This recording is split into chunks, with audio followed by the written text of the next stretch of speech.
우리는 때때로 왕처럼 살아갑니다. 너무나도 왕처럼 살아가지요. 하나님께서 왕으로서 불러주셨지만 우리의 삶의 태도가 너무 왕 같은 것입니다. 그래서 하나님께서는 그렇게 말씀하신지 모르겠습니다. 나는 너를 나의 아들로, 딸로서, 그리고 이 세상의 왕으로서 너를 세워주었단다. 그러나 너는 기억하렴. 너는 나를 섬겨야 한단다.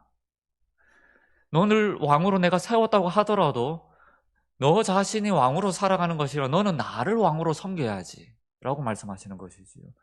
그렇게 살기 위해서는 우리가 말씀에 굳게 서 있어야 되는 것입니다. 말씀 앞에 우리 자신을 깨트리지 않으면 우리는 언제나 우리의 소욕에 따라서 살아가게 되는 자신을 발견하게 됩니다. 우리는 육신이 얼마나 욕심쟁인지 모릅니다. 때때로 우리는 기도하지 않으면, 기도할 때도 마찬가지입니다. 말씀을 붙잡고 기도하지 않으면 우리의 기도의 방향은 언제나 육신의 종욕에 따라서 기도가 이루어짐을 우리는 만나게 되는 것이지요. 이것 이루어 주십시오. 이것 이루어 주십시오 하는데 그 이루어 주십시오 하는 그 기도의 그것을 이제 면면히 따져보면 육신이 구하는 것들을 대부분 구하게 됩니다. 이 조금 무거운 말이 될지도 모르겠습니다. 다른 것이 아니라 육신의 소욕은 결국 사망으로 우리를 인도합니다. 그래서 우리는 계속 육신을 쳐서 영이 이끄는 방향으로 우리가 계속 나아가도록 만들어야 되는 것이지요. 복음 중심의 삶이라는 게 있습니다.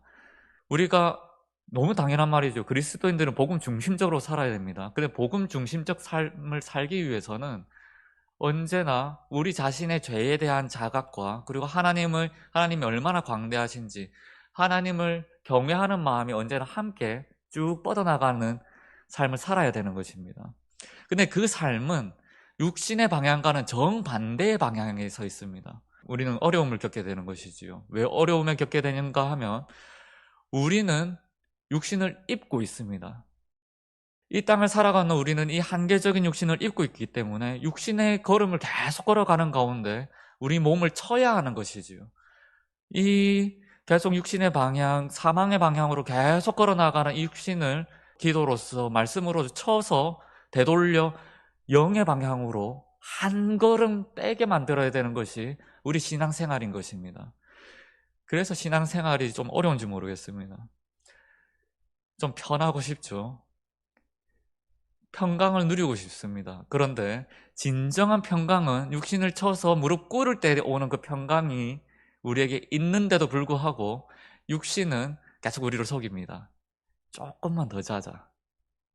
조금만 더 쉬자. 이렇게 우리를 이제 유혹하는 것이지요. 그 육신의 음성을 이겨내시는 평화가족 되기를 간절히 소망합니다. 그러기 위해서는 쉬지 말고 기도하셔야 됩니다. 말씀 붙들고 기도하셔야 됩니다. 말씀 붙들고 기도하는 게 너무 중요한 것은 우리는 기도할 때 방금 전에 제가 이제 언급했지만 잘못된 기도를 할 때가 너무나도 많기 때문입니다. 기도하십시오. 우리의 소욕을 하나님께 진솔하게 아뢰 수 있어야 됩니다. 제가 어떤 설교를 듣는데 마음이 답답해지는 그런 뭐라 해야 될까, 저건 좀 아닌데 라는 생각이 드는 경우의 설교를 한번 들은 적이 있습니다. 바로 어제였습니다. 자기 전에 설교를 들었었는데 기도에 대한 이야기인데 너무 맞는 말입니다. 하나님의 뜻을 구하는 기도를 해야 된다는 설교였습니다. 근데 그것만이 과연 기도일까? 우리는 하나님을 아버지라고 부릅니다. 아버지께 못 구할 것이 무엇이겠습니까? 다 구하십시오. 다 구해야죠. 작은 것 하나까지도 아버지께, 아빠, 아버지, 이거 내 필요합니다. 필요합니다. 다 구할 수 있어야 됩니다. 대신 말씀 가운데 구할 수 있어야 되는 것입니다. 구한다 하더라도 하나님 아버지, 내가 지금 쾌락이 필요하니 즐거움이 필요하니 마약을 주십시오. 안 되는 것이죠. 말씀이 분명히 우리에게 증거하는 뜻이 있을 것입니다. 그리고 선한 흐름이 있을 것입니다. 그것을 우리가 기억하며 구할 수 있어야 되는 것이죠. 하나님, 저 사람이 너무 밉습니다. 저 사람이 잘못되길 바랍니다. 다윗도 그렇게 기도한 적이 있습니다. 그런데 우리가 그것을 읽지 않습니까? 우리가 다윗의 기도를, 다윗은 그렇게 기도했다고 할지라도 우리는 시편에서 나오는 다윗의 그 기도를, 탄식 기도를, 그 저주 기도를 읽고 있습니다. 그 읽을 때에 다윗은 이 상황에서 이런 기도를 했구나. 그리고 신약에서 이루어지는 예수 그리스도의 사랑 우리가 만나게 된다면은, 그러면 이 상황일 때 우리는 어떠한 기도를 할 수 있을까? 다윗처럼 기도하는 게 맞을까? 생각할 수 있겠지요. 저 사람이 정말 믿습니다. 저 사람이 그냥 지옥에 나가 떨어졌으면 좋겠습니다라고 기도가 터져 나려가는 바로 그때에 예수 그리스도를 우리는 묵상할 수 있어야 되는 것입니다.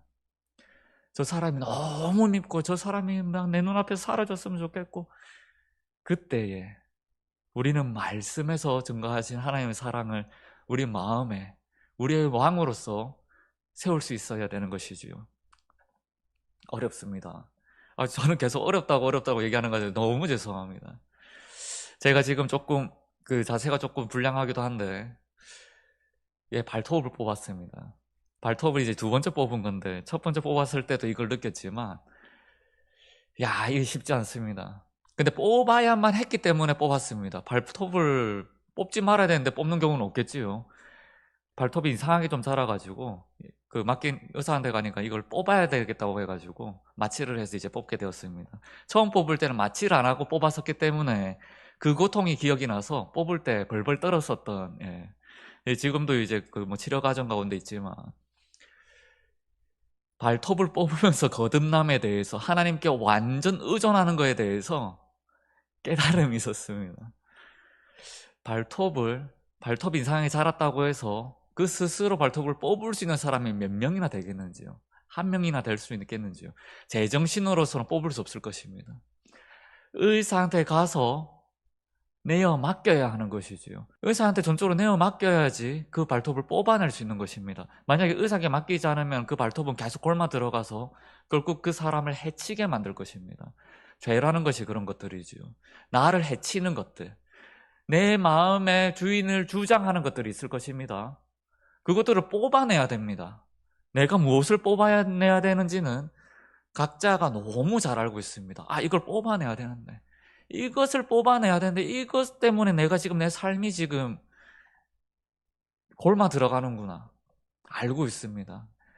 그렇기 때문에 하나님께 나아가 내어 맡기셔야 됩니다. 내어 맡겨서 하나님 뽑아주십시오. 하나님께 내어 맡길 때 하나님께서 그것을 깔끔하게 뽑아주실 줄 믿습니다. 뽑아주시고 나서부터 우리는 이제 성화의 걸음을 내딛게 됩니다. 뽑았다 해서 끝난 게 아닙니다. 이제 자라야 되는 것이죠. 저는 지금 피가 잘 안 멈추는데,